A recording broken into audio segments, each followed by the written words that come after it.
week. Third time's the charm. Die, Eagles, die. Hogwarts Legacy and A Beautiful Noise on Broadway.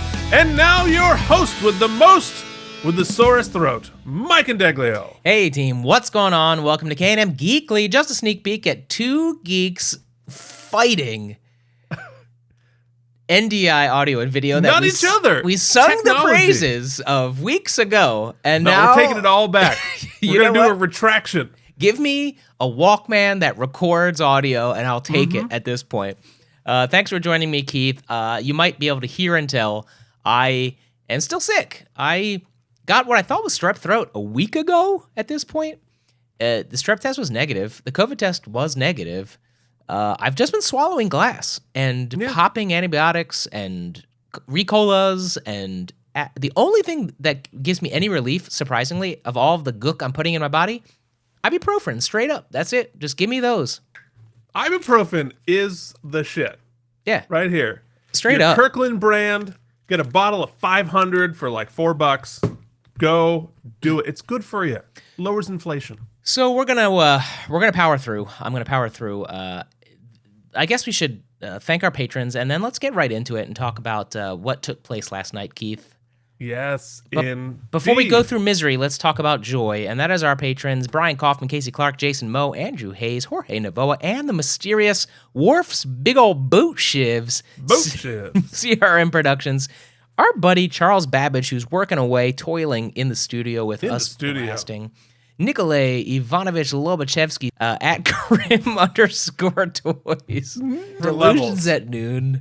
Join the team at patreon.com/KNM. You know, Keith, we've been getting a lot of questions. Or maybe just a repeating question from one persistent viewer who really wants to know if we're going to watch any other shows other than Deep Space Nine. Well, it's a good question. I mean, we certainly, we did the practice, but I think this was the question: are we going to do original series, Next Gen, and Voyager? The answer to that is that's not in the cards right now. But should we watch one-offs here and there? That would take place in the Patreon. So patreon.com/KNM. Anything could happen. Do you want to know what is in the cards on our Patreon? Yes, and that is us opening up this brand new sealed box of 1993 Deep Space Nine collection cards. We're going to find out if we get some of the special cards. It's going to be so much fun. That's going to be up on the Patreon feed coming up soon. Very excited about it. And as I talk about how excited I am about it, I have to tell you a quick story before we get into the sadness of the Super Bowl. I can't wait. So my oldest friend stopped by for a visit this week. As in, you go back the longest, or he's just old? No, we go back the longest. Okay. So Nate and I have been friends for, probably 40 years now. Okay. And so we knew each other like before preschool. Okay. I got a few of those. I'm old enough. They're rare, though. They're rare. Yeah, the super rare. Anyway, so he's not like an extreme follower of everything I do, and he was like, yeah, so I checked out some of your shows, and you have a personality on the show, and you have a different energy than you do in real life. Yeah, that was his nice way of saying, like, wow, you put a shine up on the internet. But that's what we do, That's, I mean, and trust me, if this is the shine, we're in trouble. Wait till you. Yes, this is. But hey, look, considering, again, we always laugh about it. The before on air versus on air face we get from Mike is very, very different. Yeah, that's true. That's true. I'm a grumpy man. In fact, Keith was making fun of me last night during the Super Bowl, which I'm going to seamlessly transition to now. Well played. That I am basically just grumpy old Clint Eastwood from all old Clint Eastwood movies. And he's not wrong. But let's talk about it. So I made a prediction that we were going to, I believe I said 35-14. I believe that was my prediction. Something like that, yeah. And I'd like to 35, right? I'd like to say that our offense lived up to exactly how I thought they would play. My biggest hope for the Super Bowl was that Jalen Hurts, who has been dogged by the national media and by myself last year, in fact, would step up to the plate and put on a show, and he did just that. If he didn't silence the doubters last night, I don't think they'd want to be silenced. He was phenomenal. He gave one of the greatest performances in Super Bowl history. But no question. Football is a three-phase sport, Keith. That is the offense, the special teams, and the defense. And only 1/3 of those played for us last night. Here's what I'm going to take away. Yeah. Really fun game. I was not feeling well, but my wife and you were great champions to keep me somewhat spirits high. And I was really, really high energy for like 70%. The last 30, the I really videos flagged. I got of you guys singing "Fly Eagles Fly" after every touchdown made my night. And it was just fun to hang out with just CEO Jen last night, and it'd be texting with you and some buddies. And I thought the team really played well. And what I've really, obviously, what the media portrays as like the Philadelphia sportsdom is very much just like politics. You get to see the very fringe elements of either side, right? The hitting Santa Claus with snowballs and greasing up the post stuff. But this year we were lucky enough to go to the World Series, the Major League Soccer Championship, and the Super Bowl. And in each one of those elements, the city really goes all out. I mean, we went to the supermarket, we went to Dick's yesterday, went to a bunch of places. People are high-fiving strangers, go Birds, just a jovial atmosphere. And it's this great sense of community that is just so awesome. I don't know. I'm sure other sports towns share it, but it's a very positive energy in the city. And when they lost last night, there was no riots. There's no BS happening. The city was really classy about it. The players and coaching staff have been really classy about it. They taking their lumps with stride and giving props to the Chiefs where it was due. And I thought the Chiefs won that game, and I thought that they played a great game. And I will say, here's where a lot is being made about this holding call late in the game. And listen, here's my response to that. There are some sports, like basketball is a great example, where they say in the playoffs, you swallow the whistle. In hockey, it's the playoffs. You swallow the whistle. You don't call as many penalties. That's the general consensus. Football is a little tougher. There's a lot more replay, and there's a lot of subjective calls, right? Or should you call holding? Should you not call holding? That's neither here nor there. I wouldn't say the game was won or lost on that penalty, because there were some calls either way that could be questioned. The officiating as a whole this season for all teams was a little questionable, I thought. Here's what I will say. Here's what I thought was kind of just... You'll notice when anytime the score is 38-35, if I was going to tell you, Keith, if you're New York Football Giants who are in the Super Bowl, and I told you the day before, they're going to score 35 points, you'd think we won the Super Bowl, right? For sure, yeah. Unless neither team had a defense, which is what was last night. There was no defense on either side of the ball. Not to say there wasn't great offensive play, but there was no defensive threat. And here is something the NFL could have and should have taken care of, because it was completely within their control. The field in Arizona. Yeah. There was no defense because they couldn't stand up. I saw some things on Twitter today of just defensive players falling down. And the entire Eagles team changed their cleats at halftime. Yep. The Chiefs chose not to, and there were some injuries because of it. They're saying it was the paint. They're saying it was the sod. They're saying it was this. They're saying it was that. Blah, blah. It doesn't matter. Hassan Reddick is the defensive player for the Eagles, said, nothing to do with the game, just said, on all levels of my career, that's the worst field I've ever played on. And that is the championship game of the season. Which is astounding, because they developed that specific field for 2 years. They literally grew it for 2 years just for this game. And I guess I'm a little unclear on what all they painted, but on the broadcast, they said they painted the entire thing, including the regular green grass, which is it's the perfect NFL thinking, right? Like, it's got to look good on TV. It doesn't matter if everybody falls down and it ruins the game, but it's going to look good on TV. And for me, my heart breaks over it, because I am a huge advocate for football on grass. Yeah. Forget AstroTurf. AstroTurf is terrible. It ruins careers. It looks boring, and I want everything to be on grass. And then something like this happens. It's like, oh God, it's like an embarrassment for the thing I'm advocating for. So yeah. Yeah, bummer. It was a shame. And also, the other thing that struck me as kind of weird was, I don't want to get too far down this rabbit hole because we're going to talk about it later. before the game, I thought the technical elements they had, it was broadcast in 4K HDR, 5.1 Dolby Surround. I thought it looked great. It sounded great. I thought the halftime show, regardless of what you thought of Rihanna, I thought I loved it. Was produced great. It sounded great. The technical elements were amazing. The fact that they can roll that on and get it off somehow astounding. I didn't watch the post show because I was a little brokenhearted, but the pre-show and the anthem and everything was great. I will say it was a little. They trotted out. It's talk about the most NFL thing ever. They trotted out Hamlin, who had the scary health issue a couple weeks ago. They brought up both medical teams that saved his life, and we celebrated, but we didn't. It felt like we weren't like celebrating him. It was more like, look, he didn't die. Look, it's all okay. It's all okay. Great, and nothing to see here. And pat us on the back. We're a big family. We all came together, and we don't want to see a guy die. That's why we all came together. It wasn't like this champion. It was like the sport brought us together. It was like, nah. I feel like the messaging here is not working for me. But that's what the NFL does, right? They pat themselves on the back. It's a big commercial for. Well, it's all different levels of CYA.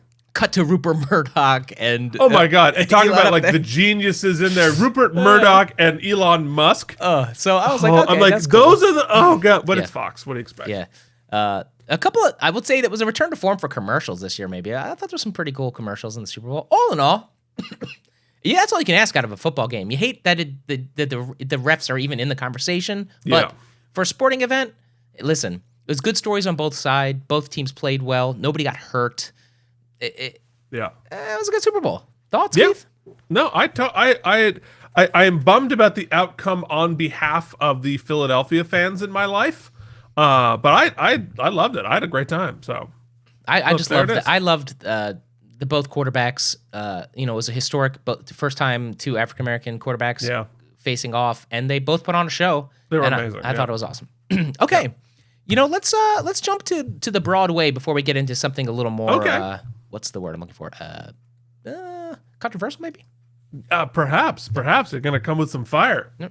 Yep. So this, what was it? Saturday? This weekend. Yeah. On Saturday, I was taken by some of my friends to go see the Neil Diamond musical, A Beautiful Noise, on Broadway, a classic jukebox, which stars Will Swenson, which just opened up here on the Broadway at the Broadhurst Theater.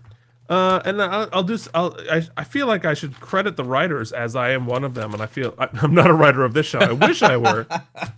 Jesus. But it's choreographed by Stephen Hoggett, directed by Michael Mayer, with a book by Anthony McCartan, and of course Neil Diamond's music and lyrics. And yeah, I mean, I'll put it this way: at the end of the show, it was sold out. At the end of the show, the audience was eating it up, lost their minds. They're Neil Diamond fans. We have a Pavlovian response to Sweet Caroline and all of that. And so it clearly did exactly what its audience wanted it to do. I think it's really difficult at this point to try to do something new with a bio jukebox musical about a white dude and a guitar from the 50s, 60s, and 70s, because we've done that a gazillion times now. And so they were, I think, pretty hamstrung by the fact that there's really not much of a story in Neil Diamond's life, and not a heck of a lot of struggles to overcome or conflict. So the story is like he had one contract that wasn't great, and then he had two sort of like fairly amicable divorces. And then the show's really about just like a generalized state of ennui. Yeah. Which is sort of him, right? He's sort of just kind of, he never really felt he was a star, so. And like they did, because they couldn't manifestly change the story of his life, they really did do some real effort to try to make it about something at the end, and they sort of tied it up in a way that I thought was interesting. But again, like the stakes were kind of low for this, wildly successful gazillionaire. Yeah, I mean, it falls in line, and I'm not knocking the show for this. at all. I haven't seen it. I will say this up front: I'm a Neil Diamond super stan. Like, my father was a huge Neil Diamond guy. My brother's a huge Neil Diamond guy. And so the first like 3 concerts I went to in my life, I saw Neil Diamond. Went to the Valley Forge Music Fair like 2 times. I saw him. We saw him somewhere else. Always puts on an incredible show. I watched some of the old DVDs and stuff. For a guy, for nowadays where it's like you go out there and you got to dance and do all this chord. Neil is a step toucher, plays his 2 chords, 3 chords, and just writes bangers that people love. No, for sure. And really transitioned through the decades pretty astoundingly, was able to like kind of reinvent himself, very Madonna-esque in that way musically. Yeah. You know, it's kind of speaks to where we find ourselves still in commercial theater, right? Especially coming out of the pandemic where it's really hard to sell tickets to certain things and people aren't fully back yet. It's still this state of unsuredness. I think people are banking on, you know what? We got to find good song catalogs. Show be damned. You know, make it flashy, make it pretty, cast it well. And the people who are coming to the theater are boomers who want to hear the songs they like done like a CD. Give it to me. And like, you got your ABBA, you got your pick one. They're all, you know, it's all the same a ton thing. of them, yeah. And that's not a knock on the shows. I mean, at the end of the day, if you want to make money in a commercial venue, you got to make what people want, right? No, and like you know, I was saying that we had a long discussion afterwards. Like, I think that the important thing is it's not. I don't have any problem with any flavor of show out there, right? Because Broadway is a menu. Yeah. And you want your fine dining and you want your McDonald's and you want your everything in between, and it should be that way, right? And so your only job as a creative person working on one of them is to try to make it the best version of whatever that is. If it's a burger, make it a great burger. If it's a filet, make it a great filet. Whatever it is, you know, to stretch the analogy to the point of absurdity. And so you can see that the effort is there to try to do that. You know, whether or not it was successful in transcending its own archetype, it's up to the viewer, right?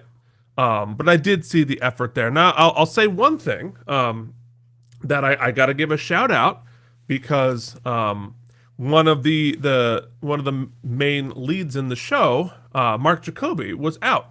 And actually, the people I was with got a call an hour before, said, "Do you want to change your tickets?" Because they're there as Tony voters. And I'm like a huge fan of Mark Jacoby, but as current age Neil Benari was on, and I don't know if it was his first time on or whatever, but I thought he did a great job stepping into a role that basically never leaves the stage as the standby. Like, the standbys in theater are extraordinary. So hats off. Yeah, I'm glad to hear it. I will probably check it out at some point. You know, and it's like it's not like this trend is going to stop. We just got news La La Land is going to come, and that's another thing that, you know, I thought the movie was great, but it's a known property. And it's got studio backing, so they know the money's already there. So it's, what are you going to do? You know, what are you going to do? I know that there's this outcry for give us new, fresh, original, but I got a couple. Want to produce it? Yeah, there you go. You need the dollars, right? I've heard them. Keith writes an incredible show, and you're getting to go on that journey on Keith's own YouTube channel at Keith Varney, and you can check him out and watch The Road to the Road Home. The Road to the Road Home. I've already checked it out, so I encourage you to. And I don't watch anything. I got to do another episode. Yeah. Those are my thoughts on the Neil Diamond musical. Go for it. And, you know, they got great marketing. He came to that one show. You know, he stopped touring. So now if you want to hear Neil Diamond live, this is it. This is the venue to do so. Well, and part of the show, the end of the show, is about the fact that he's had to stop touring. Well, there you go. So it's interesting. It is one of those shows that goes right up to the minute, as opposed to like stops at a certain point in somebody's life. So it felt, that part of it felt a little bit more relevant because you could see who he is today on the stage. Anyway, Mike.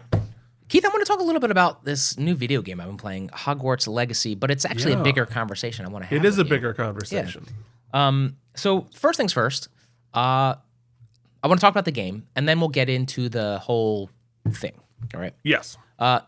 I think people on the show might know that I am a big fan of open world, third person adventure exploration type games. I played some bangers this year of the new God of War, the Forbidden West, the New Horizon game, and I'm experiencing Last of Us with all of you on HBO right now again for the first time. God dang, it's getting better. Every week it's knocking it out of the park. But I haven't had one that's really just like clicked with me with any sort of state of whimsy. I think I've used that term on the show before, but I've just needed something a little more lighthearted, a little less. God of War brought the pain. The Last of Us obviously brings the pain. Forbidden West was this big sci-fi adventure that was really like complicated. Sometimes I like what they call walking simulators because they're just simple and you get to kind of just experience an atmosphere, a vibe, a place. You could also just walk. I do a lot of outsiding, but sometimes I like my narratives experienced rather than read, Anyway, I wasn't a huge Harry Potter guy during the time when Harry Potter was humongous. I've seen the movies, but where I really came into them, I think we share this. At my conservatory, the commencement was done by Jim Dale, which turned me on to his entire reading of the Harry Potter saga. Work. And it is, I don't think I've ever heard a performance better of anything. It's just it's a seminal work, a masterpiece, in my opinion. If you haven't I agree. read Harry Potter or you want to revisit it, listen to Jim Dale's performance of it. I think it trumps the movies in every way. Anyway, that's my kind of thing with Harry Potter. I was never huge fan. I don't know the lore too much, but this game seemed to have been made by Portkey Games, but it was by this developer called Avalanche. And Avalanche has done some of low-key, really great games that people have really flown under the radars, namely the Mad Max game. I love the Mad Max. The Mad Max game was so good, and nobody talked about it. And that's this I played developer. it twice. Yeah, it's this open world that is almost completely empty, and somehow they found a way to use that the negative space to really pull you into the places where there is action, and it was just really great. This isn't about that though. Terrific game. Yeah. So I thought, well, you know what? Despite the controversy and the sort of ethical dilemma in quandary, and I'll discuss my decision on that front in a moment. I played the game, so let's start there. Here's the thing. This game is everything I want it to be, and maybe more. I went in with thinking it was going to be, okay. Well, sometimes an IP can hurt something because there's too much expectation or too much similarities. What they did very smartly was they make it take place about 100 years beforehand.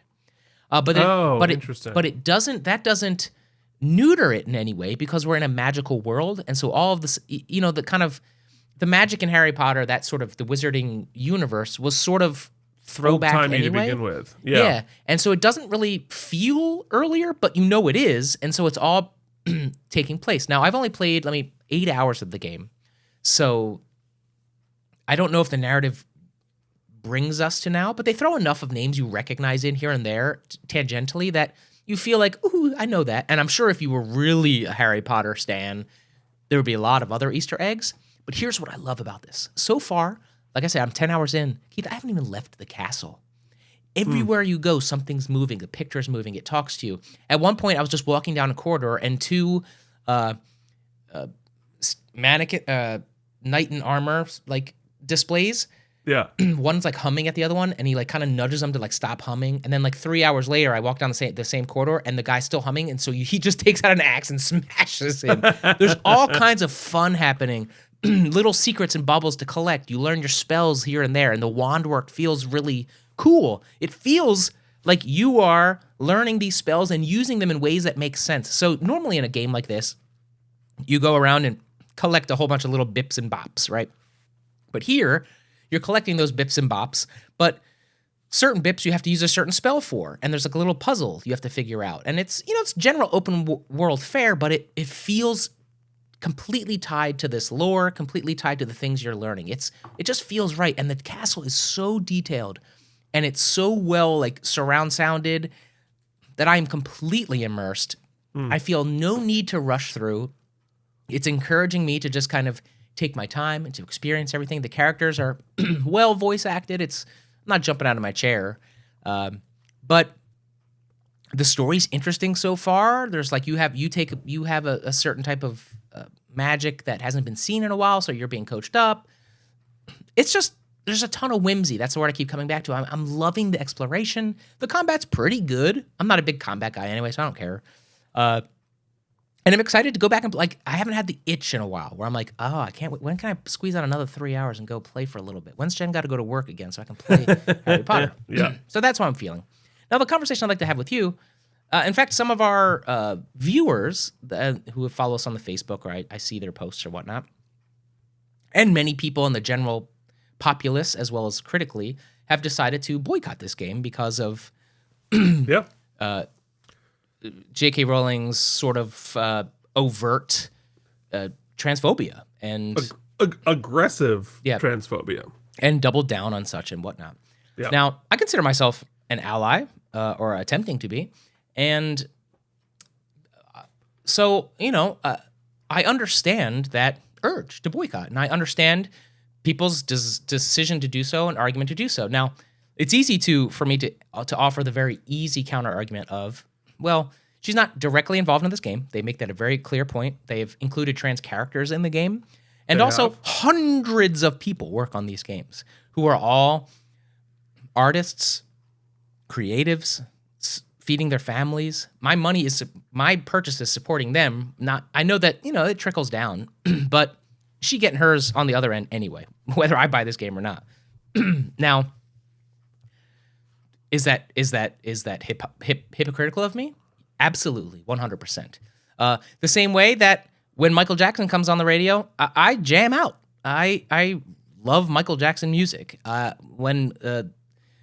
If the old 70s Bill Cosby stand-ups are on, I'd probably watch it. Like, I am not always, as much as I champion many causes, I don't always, if there's a lunch catered and there's a Chick-fil-A sandwich there, there's a chance that some of it might go in my mouth. I'm not as always good of leading with my wallet as I could be.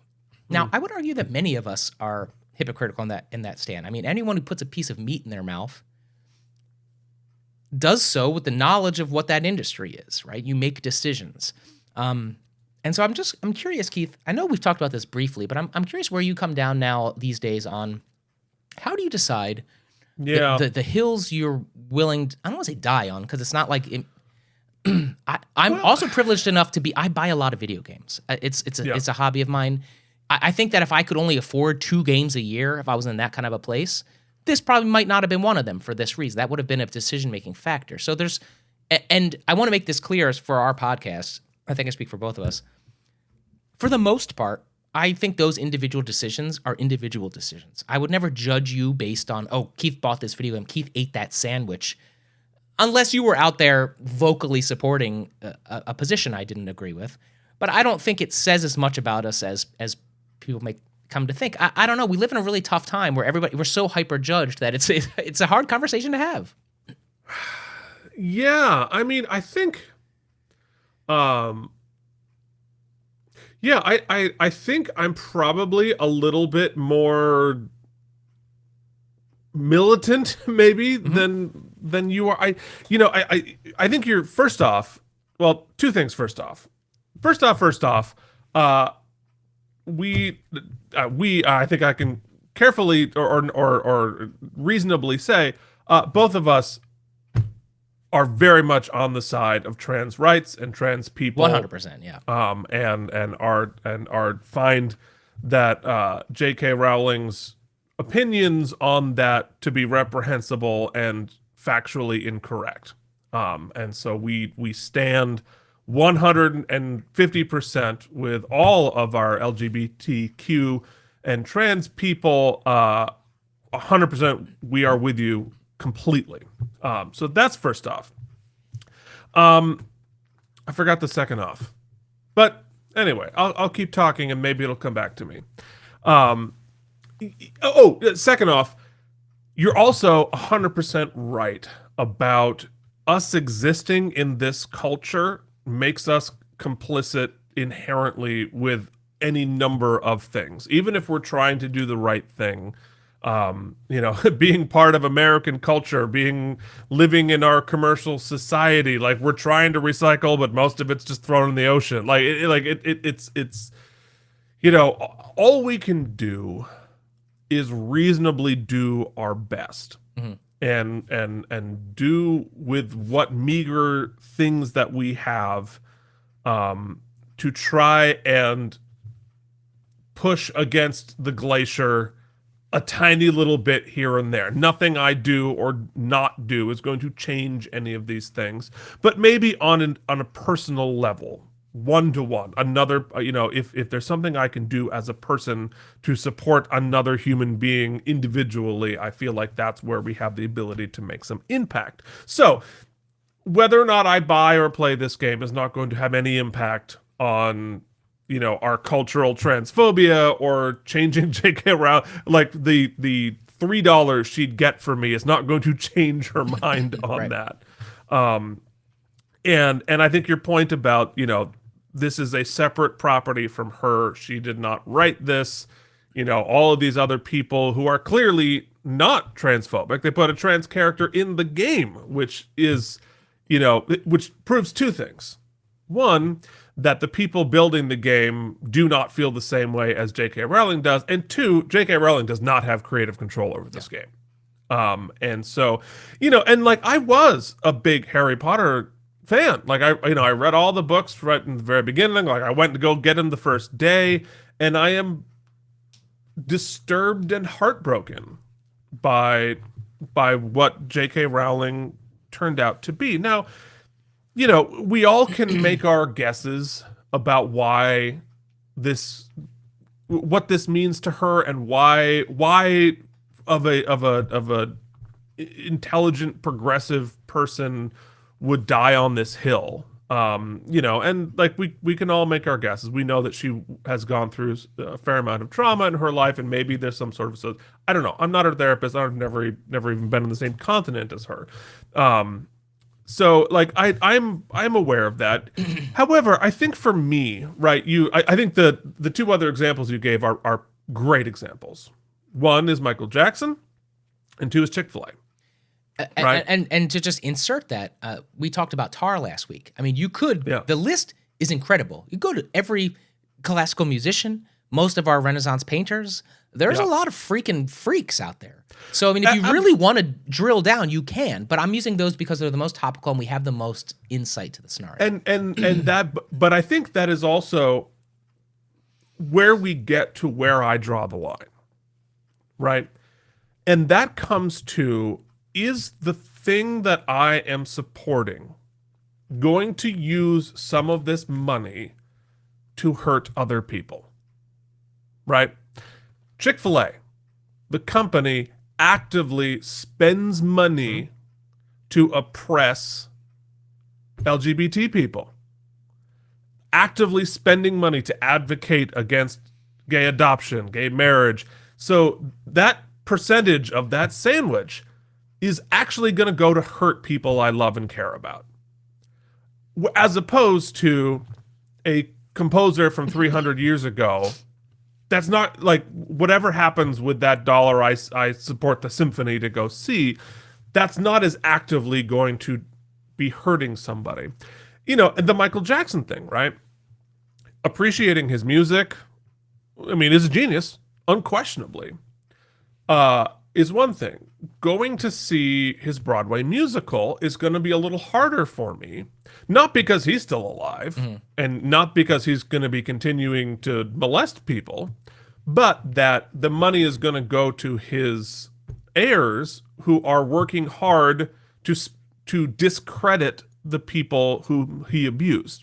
And so some of that money might go to some lawyer suing an accuser or working to undermine the victims of Michael Jackson. So that becomes a lot harder for me. And so for me, like it's all gray area. We're all hypocrites. It's all a mess. And it's literally just like, is my dollar going to support somebody who is that part of that money actively going to go to hurt somebody who should not be hurt. Or, Yeah. whether, we live in a world where it's fucking dangerous to be trans. Yeah. And it is brutal right now, and it's becoming more and more socially acceptable to continue to hurt people who are the most vulnerable people in some of the most vulnerable people in our entire I guess society. it's not just money either, too. Like and like you said, I preface, I am a hypocrite. There are causes I support and I'm vigilant about, and there are some that I are not. Not that I care less. It's just that maybe it's laziness, or maybe it's convenience, it's privilege, it's all of the above, right? The point I want to stress, regardless of how militant you are, is that I attempt not to judge people. Like, I don't judge you based on your tacit support of various things. I try to judge you on how you carry yourself and the things you lobby for, lobby against. You know what I mean? It's tough to if you decide, Keith, as who you are, like if you did eat at Chick-fil-A every week, I don't think that tacitly says anything about you, Keith, right? Which is, yeah, I mean, and I don't think I can get there. I think I kind of do. Okay, that's fair. Which is to say that some of my gay friends eat at Chick-fil-A. Yeah. So like it's muddy. But yes, because most of that, and not all, you don't know, most of it is just laziness. That's the closest thing. I like it. It tastes good. It's instant gratification. It's the bigger picture. You can minimize it to the point where, like, it's a sandwich, man, and it's a pup. It's a branch-owned thing. But at the same time, everything you said is also true at the same time. But the more militant you get with it, the more then you have to, like, own your own hypocrisy, because you could go down the 100%. list and start checking off the things that you do out of convenience, and you have to run circles to explain. And you have to allow for ignorance. Also, right? that Not everybody walking down the street with a Chick-fil-A in their hand has any idea. Yeah, or can that afford they're other doing stuff. that. Like you just don't know a lot of people's situations. So it's hard. Now, once again, I'm owning my hypocrisy in this regard, because I could just choose a different game or choose not to play this. But I chose that to believe the developer and their person. It's just where I'm at. I'll take heat for it if necessary. But I think it's an interesting thing. It's funny. Last Christmas, 2 Christmases ago, I was doing this funny thing with my wife, just a funny thing. You know me, Keith. I'll do anything for a laugh. And I was going up to the Salvation Army people, and I was just like dancing with them, like funny, stupid. Jen would film them, and then she'd come pan over to me, and I got blasted by people being like, "Do you know what you're supporting?" And they laid out all the things. Now, number one, I wasn't giving them any money. I was just standing next to them dancing to sort of mock the scenario. But that was a case of ignorance. I did not know. I then I learned, and I was like, oh, I don't want to be associated with this in any way. So like you said, there is some ignorance involved, and there is a chance to grow. It's just, it kind of sucks that we're in a universe that there's so much terrible. Well, and that's that you almost don't want to peel back the curtain on certain things. No, and like, believe me, like, well, take our heroes, right? Like my football heroes or whatever. Like, I don't really want to dig in too deep into some of that, because I don't want to lose that. But again, that's hypocrisy.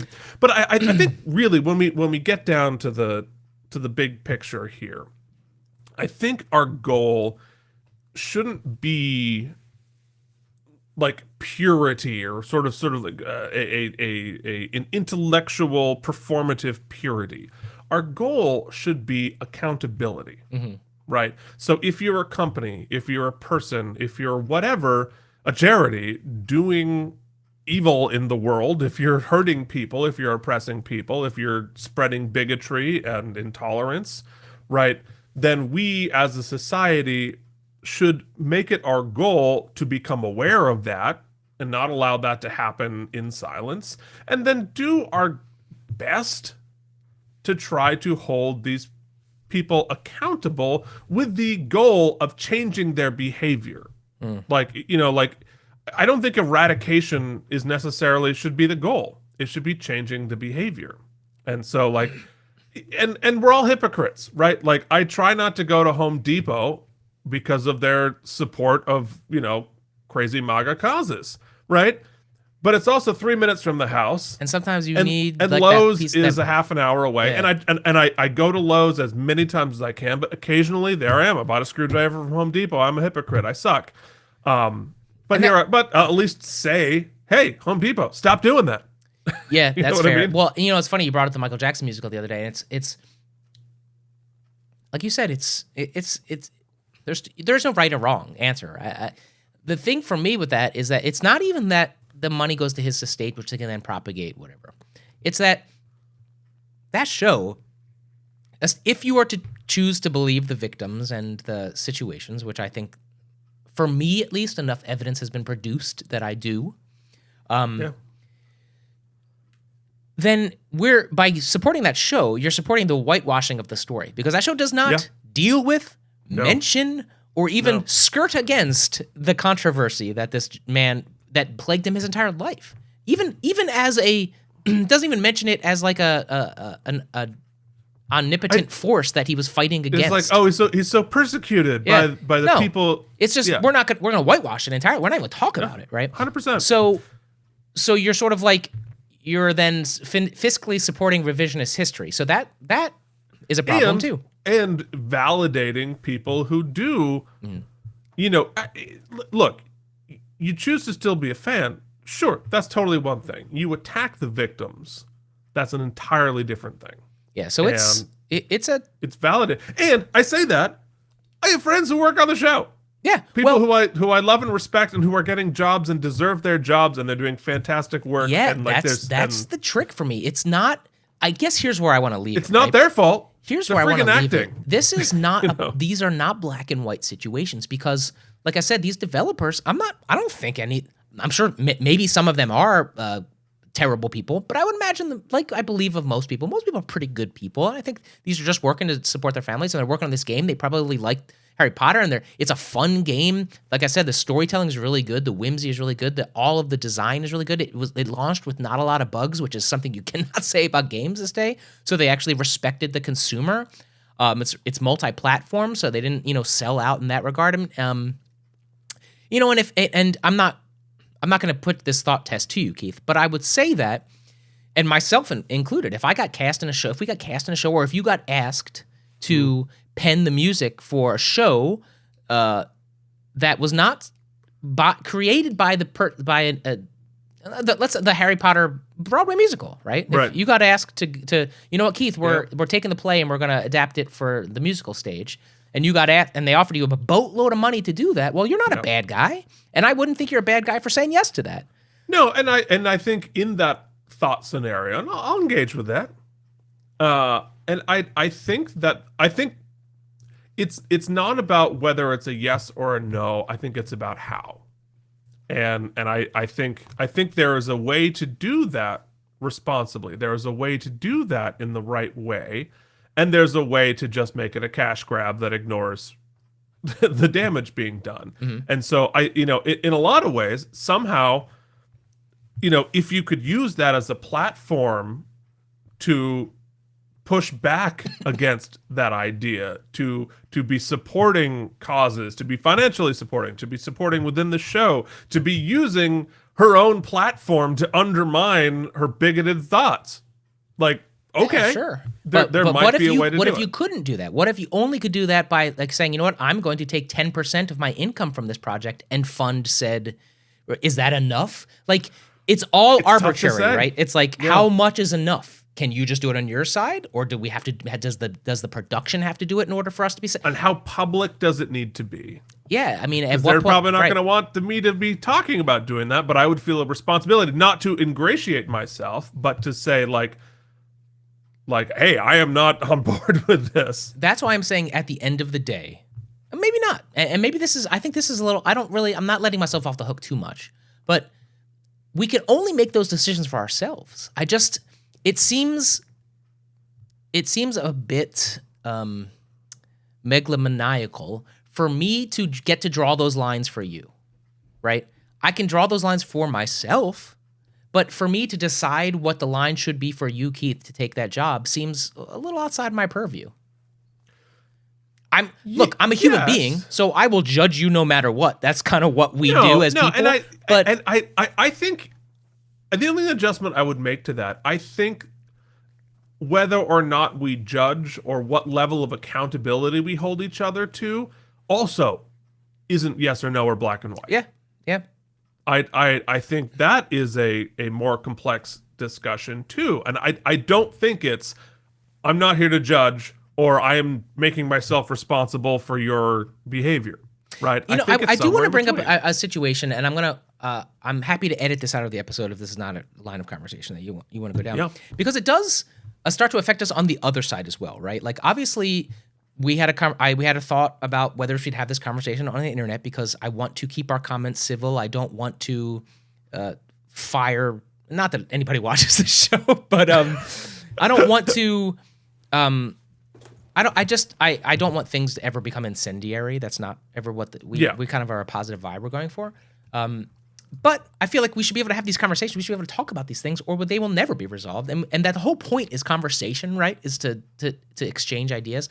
Because on the other side, what can happen in the arts, which is scary too, is, and I'll keep this very vague, and you can decide how much you'd like to share. So you're working on this show now that deals with some very overt topics of inequality, racism, the civil rights movement, political unrest.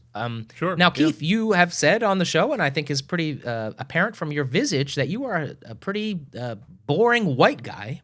Yep. And sure so it is probably, and I'll let you speak for yourself, but I can imagine that it is easy to begin to hesitate and self-edit in that process because you are not speaking from that position, right? You are speaking from a place of your privilege. And so you might be afraid to say certain things because you don't want to be observed as being the savior white guy complex or what have you. 100%. Yeah. And so how do we have to let artists make art so that ideas and thoughts can be exchanged. So how do you deal with that kind of? Well, I think that's an ongoing thing forever. That applies to a lot of different, all art forms really. But I think 100%. I can't, because I am who I am, right? And I can't sort of change my background and what I bring to the table, except for what I can change is my knowledge. And I can change, I think what all that really means is that it's incumbent upon me to work tirelessly to try to expand my knowledge, expand my understanding, bring in other people, bring in other voices, bring in, make sure that the demographic makeup of what I'm doing doesn't all look like me, and go in with a curiosity, and a hunger for filling in the gaps in my knowledge and experience, and bringing in as much as I can, and it's, as we've talked, people have talked about a lot. It is not other people's responsibility to teach me what I need to know. It is my responsibility to go and learn it, and then try to use whatever platform I can, from the point of view that I have, to try and do something good with whatever privilege I have, whatever it is, like to try to do something positive, try to create something out of it, and to be ready to hear, nobody, you got that all wrong. Right. And to continue to learn and adjust, and do not go with the not expecting that I know the right way to do this. And so I think, it just is incumbent upon me to approach everything with humility and curiosity. And and that's all I can do. I can't control anything else. Yeah. It used to be we lived in a world where you just if somebody offered you a job in our business, you just said yes because you needed a job. But no, we live in a time now where I think you get offered a role. Even then, you have to say, "Hey, am I the person to tell this story?" It's not a can I, right? Because I believe if you think you're even remotely worth your salt, you could do pretty much anything. Oh yeah, I mean, at this point, anybody our age, if you haven't played some roles that oh God, I should not have done that. Or yeah. Or I should have, if that offer were to come my way today, I probably would have had a different decision-making process. And I think, Of course. I think that's good. I think that's maturity, age, and a sign of progress in our business, or in our culture, I guess. I think. Yeah. There's some people would say that we're taking the Christmas out of Christmas, Keith, but Well, cut to people screaming in the comments, and we should move on, but I'll say this, right? Because I really have been thinking about this a lot over the last couple of weeks about the pushback on the concept of wokeness, right? And there's so much pushback, there's so much anger about it. There's a whole ecosystem built on fighting back against whatever that means, right? And I think I'm more comfortable pushing back on that pushback, because what are you really saying, right? well, it's just repackaged, though, right? It's what was it when we were young? It was return to traditional family values. It's just a repackaged. But what is the resistance? The resistance is about Other. allowing a diversity of people and voices and showing respect for a more diverse group of people, and showing and giving honor and respect to people who have not been in the past. And that means it's racial diversity, it's gender diversity, it's being honest about our history. And you know what? If being respectful and wanting to give voice to other races and genders and being honest about the complexity of our history means we're woke, then fuck yeah. I'm woke. I'm trying to be. Right? And woke is a process. It's not a state of being. It's a process of being of trying to continue to open doors and give honor and respect and a voice to something other than white dudes. Yeah. And that's what we are. Well, so I say to myself all the time, I'm finding it difficult to be 100% honest and on the internet, but it's actually a really good therapy experiment. I find, and it's due to laziness, I'll tell you straight up. I'm going to give you the solution before I show you the problem. Once you decide to be woke or to educate yourself on diversity, which is how I'd say it probably, because right now pronouns and identity, and it's once you thought it was just, you can say, instead of he or him, I want to be called they or whatever. It's really not that. There's a lot of nuance to it, and it's the second you open the cabinet, it's a deep well. It can get to a point where you're confused or overwhelmed, and you're like, I don't want to deal with all this. I just want to go back to the way it was, because you're lazy. Right. Well, and that's exactly it, because it's not a deep well. It's just a new one. Yeah. It's a perpetually growing and changing and evolving conversation and knowledge. I think we are just so prone to every generation, we push the generation behind us, then we think we're done. Right? And then the next generation comes no, grandpa, keep up, because things are continually evolving and changing and growing. And we're now at the age where there's a generation pushing us. Yeah.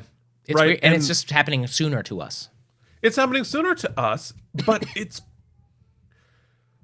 it really is all about embracing the fact that we have more to learn and more to appreciate and more to give value to. And frankly, the people who are like, woke, you know what? All you're saying is, if it's not about a white dude, I don't want to give it weight. And that's white supremacism. Well, listen. And that's misogyny. So it can all get complicated, but here's how I'm going to simplify it, since I'm hosting today before we bring it home. I took my mom to the doctor today. She had to go to the hand doctor. Her hand has been numb and bothering her for going on 4 years now. Just one or both? Just one hand. Interesting. 10 years ago, she had carpal tunnel syndrome, surgery on both hands, and it's been numb. And because of the pandemic, and my brothers and sisters and I are very busy, and my mom's a little, she's been kind of putting it off, and for reasons, we haven't gotten her to the doctor. And today, I took her to the hand doctor. And she was like, my mom, when you start asking her questions, she gets overwhelmed, and she's just not good on the spot. And so I went into the doctor with her, And we started talking with the hand doctor, and he asked her what was wrong, and I helped her kind of explain what was wrong. And this, even the main doctor didn't even come in, was a fellow at the hand surgeon place. This man, I wish I could quote his name right now. I don't have the card in front of me. Was so kind to her. Now, my mom is 77, and she presents herself as a very old lady, right? And a lot of people, when I go into the doctors with her, look at me and talk to me. And he made eye contact with her, and he asked her questions, and he allowed her time to formulate a response and asked follow-ups, very gently touched her hands and did some tests and was just kind and showed a compassion to her. And so she began to open up and explain what was happening. It turned out she's got carpal tunnel again. She's going to have a surgery again. And she was very afraid when she found out she had to do the nerve study first because they had needles. And I was like, it feels to me like I was doing therapy. I was like, it feels to me like my mom has some deep fear about the experience she had with the nerve test last time. Can you explain, have things changed over the past decade? And he's like, yes, it was great, Keith. And so despite all the wokeness, what side you are on this fence, that fence, at the end of the day, if you look at it as the way somebody wants to be identified or at the way someone feels about a certain topic, maybe you disagree. If we can get back to some sort of even remote semblance of compassion towards another human being and try to understand where they're coming from and have a dialogue based in compassion, I think we got a shot, right? Well, and I you know what? I think compassion is exactly it, right? What is again, wokeness I think is just a bad term, right? I agree. But what is that concept? It's having compassion. It's making eye contact with things that are different than you. Mm-hmm. And people that are different, and valuing the experiences and history and position of people who are different than you. And just like taking people as they are, being open-minded about learning that you might not understand their experience yet. You might not, it might be weird and foreign and strange to you, but giving it the compassion and the time and the eye contact. And if you're against that, I don't know, maybe give that a thought. Listen, why would you be against that? You don't gotta like everything, right? And you don't have to understand everything. I mean, it'd be good if we maybe we don't have the time to learn everything about everything. We just don't. But I think we can have compassion. You can have compassion, empathy to things we don't understand, and to say, you know what, you deserve to feel the way you want to feel, and to be recognized the way you want to be recognized. Whatever to be blah blah blah, fill in the blank, as much as I do, right? I don't have to like it, understand it, or whatnot, but like you have that right. I think just allowing that is a good start. Maybe. I don't know. No, did we solve the problem, Keith? I think we've solved the world. Oh my God. You know what? It really did come down to two white guys on the internet to solve all of the world's problems. Two white guys and 56 views. Hey. Well, it's gonna 56 cubed. We're gonna lose about 20 subscribers, but it's gonna be fun. That's okay. Next week when we go to our patron slide, it's one. Just patron mom. My mom jumped back on, but she couldn't click the click, so she could because her hands messed up. Anyway, folks, thanks for listening to us rant. This conversation was actually more intricate than I expected. If you made it this far, yeah, I mean, hey, look, it's sometimes when things don't go right, we have the most interesting conversations, and this is feel smart, might delete later. Yeah, well, I gotta do it instantly, so can't wait to talk about Deep Space Nine tomorrow. Yes. Check out our other shows on the channel. Mike and Keith watch Deep Space Nine. We'll look at my Star Trek toys. We got more customs coming this weekend, and if you're so inclined to join us on Patreon, we do a lot of fun stuff over there, and we're gonna get back to our video game because Keith, people are watching that because we are bad at it. Because reasons. Yeah, and we're gonna pop some packs of '90s trading cards. I'm excited about that. Yeah, we are. Until next week, everybody. Whatever it is that you find fun, don't let anybody yuck your yum. And keep on geeking on. We'll see you next time. This is KNMB.